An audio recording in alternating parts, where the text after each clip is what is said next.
How do I play ADC? So firstly, you must understand what is an AD carry. An AD carry is an attack damage dealing champion who specializes in constant DPS from a distance. An AD carry is the backbone of a team, and while being the highest damage dealing class, it is also the most squishy class there is. This is why a good AD carry player will utilize his range advantage over the other classes. Traditionally, the AD carry is thrown into the bot lane along with the support, as support and AD carry synergy with the champion chosen is also something that benefits you into winning lane, but we'll talk more about that later. Okay, so now that I know what an ADC is, what different types of ADCs are there? Well, before we complicate things right now, let's split into two categories, the caster AD carry and the traditional AD carry. A caster AD carry includes champions that make use of spells to dish out damage along with auto attacks. This includes champions like Azrael, Lucian, Misfortune. While the traditional AD carry relies on auto attacks to dish out damage, this includes champions like Vayne, Jinx, Twitch, and Kog'Maw. However, that's not all. From both these trees, there is another form of AD carries, being the hyper carry and the lane bullies. Hyper carries include champions that want to farm and gather items for the late game, usually accompanied as well with a shield support such as Lulu, Soraka, or Janna. Lane bullies are champions that want to win out the lane and push the game to end faster by having more items than the enemy team and forcing fights. Usually accompanied as well with an engaged support such as Leona, Blitzcrank, or Alistar. An example of both would be Kog'Maw being a hyper carry while Caitlyn is a lane bully. An example of this was this past Worlds where teams were picking scaling bot lanes with Arden, and teams such as Wear the Light and Cloud9 were picking Caitlyn to bully out Twitch and Kog'Maw for fast turrets, as well as Ignar from Misfits picking Blitzcrank to force fights against the scaling Kog'Maw with an early game. Does it really matter what I pick? Well, truthfully, the meta is always changing. As of right now, Ezreal is extremely strong.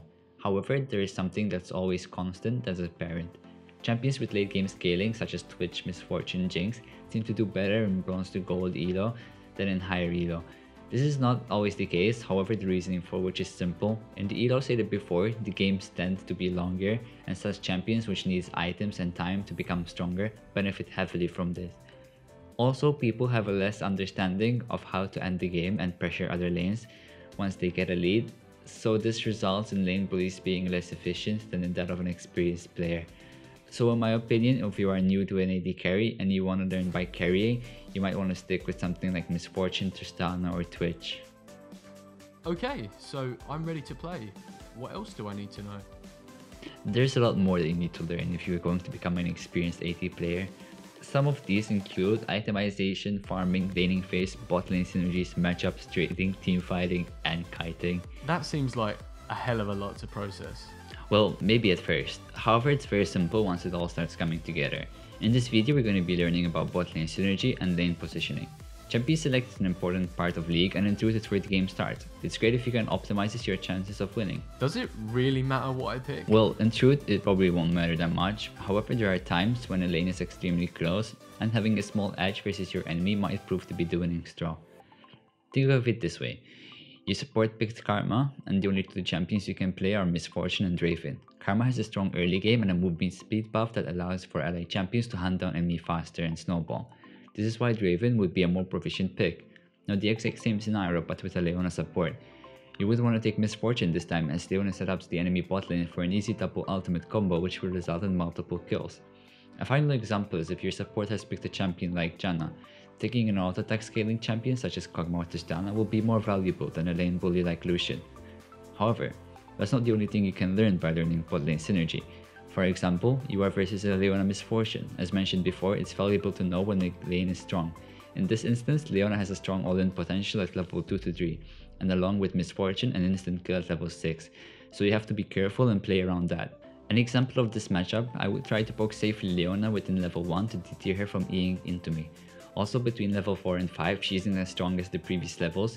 She also would go in on me and have no other way of getting out without the use of flash, so calling for the jungler and letting her go onto the support would be a nice way to bait her.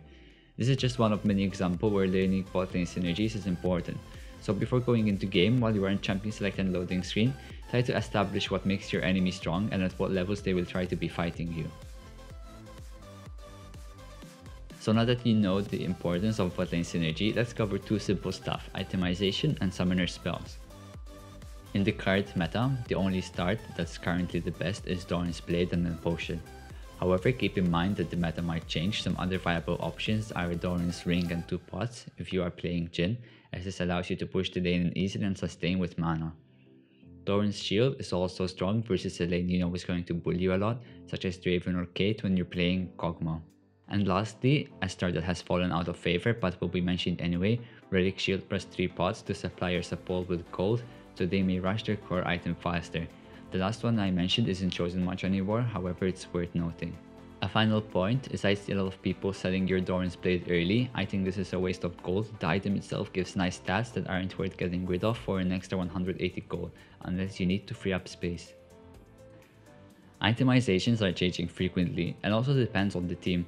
However, some mistakes that I noticed in lower elo are as follow.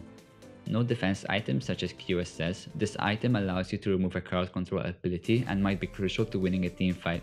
Practice using this item instantly, however there's no better way to practice but by experience. No Last Whisper. Oftentimes I see people not building a Last Whisper even against 3 tanks, they'd rather opt into a Bloodthirster and more damage. I'm not sure what repels people, however getting a Last Whisper at least as a 4th item is very crucial. Your ideal build on someone like Sivir should be Essence, Static, i.e. Last Whisper and QSS. On someone like Jinx, you want something like Runens, i.e. Static, Last Whisper and QSS. The orders of those may vary, however you should aim to building these core components to fully optimize your damage versus all champions, as well as having a defensive item.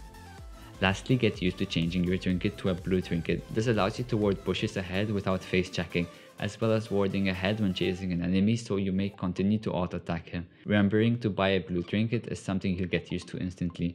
If you have any problems, just stick a sticky note on your monitor till you remember. In truth, itemizations changes frequently, and there's a lot of ground to cover since every champion is almost different. However, there are multiple websites which I'll list in the description below in which you can follow what the pros and champion 1 tricks are building. Now that I know the itemizations, what summoner spell should I take? I saw worlds and saw people take barrier? So the standard summoner spell currently is Heal and Flash. Heal not only heals you but gives you the extra move speed which you need to chase a kill or escape. It even helps you with your positioning to continue kiting. However, with the huge resurgence of shield supports, we saw the AD carry take barrier and the support takes heal. I think this setup works very well, and you are not only limited into taking barrier, you may also take cleanse if you're versus CC heavy team. If you are new to AD carry, however, I would suggest sticking by heal as the extra move speed is extremely powerful. And also in solo queue, some supports prefer to take ignite or exhaust. That's great. Anything else we'll cover today? Let's cover our final thing for this episode, and that's positioning in lane. Positioning in lane? How can there be positioning in lane? The first thing you want to notice is where did the enemy jungler start. If your bot lane arrives late and he started on the bottom side, that means you should be careful towards the level 1 cheese. If that does not happen, you should be safe for the next few minutes to come, as the jungler will move towards the top side of the map. However, if the jungler started on the top side of the map, that means you should be careful between level 3 to 5, as the enemy jungler is probably within your vicinity. If both junglers are on the same side, you may look at your jungler to gain a rough estimate on where the enemy jungler might be. Also, you may want to keep an eye out on the chat in case your teammate mentions the enemy jungler is on the top side. Why does it matter knowing where the jungler is? Let's say you are playing Caitlyn. As mentioned before, you want to apply pressure and attack your enemy when he comes close within your auto attack range to CS. If you know that the enemy jungler is top, you may play a bit more forward to deny him even more, perhaps stand between your minions and his. However, if you know that the enemy jungler is within the bot side of the lane, you want to position yourself to easily escape when he is spotted. You don't want to be caught up ahead and give kills. So lane positioning is all about tracking the jungler? Well, that's not all of it. There's a lot more. Let's go over some scenarios. You're versus a blitzcrank. You want to position behind your minion so he doesn't get to you. If you see him use his W, you want to instantly move back and wait for his W to go off cooldown and start to slow him. If you're versus a Leona, you want to position away from the brush she is in and keep in mind her E range. Her E range is about your auto attack range plus about 1/3 more.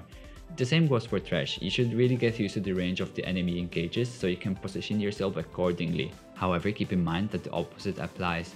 So if you are versus a Thresh, Leona, etc. and they seem to be getting level 2 before you, it is okay to miss a CS and move backwards so you don't get engaged on. Missing 2 CS is way better than dying and losing an entire wave. So to recap, you want to try and keep track of the enemy jungler if you want to pressure. If you are playing a lane bully, try to stand between your minions and the enemy to deny him as much as possible. If you are playing a scaling champion, keep away from the brushes and the engage of the enemy and do not greed for CS. 99% of the time if you die, you are losing 2 to 3 waves as compared to the 1 to 3 CS that you will be sacrificing. Versus sustainers, you want to poke them in so they aren't allowed to poke you, as training with them you won't come out on top.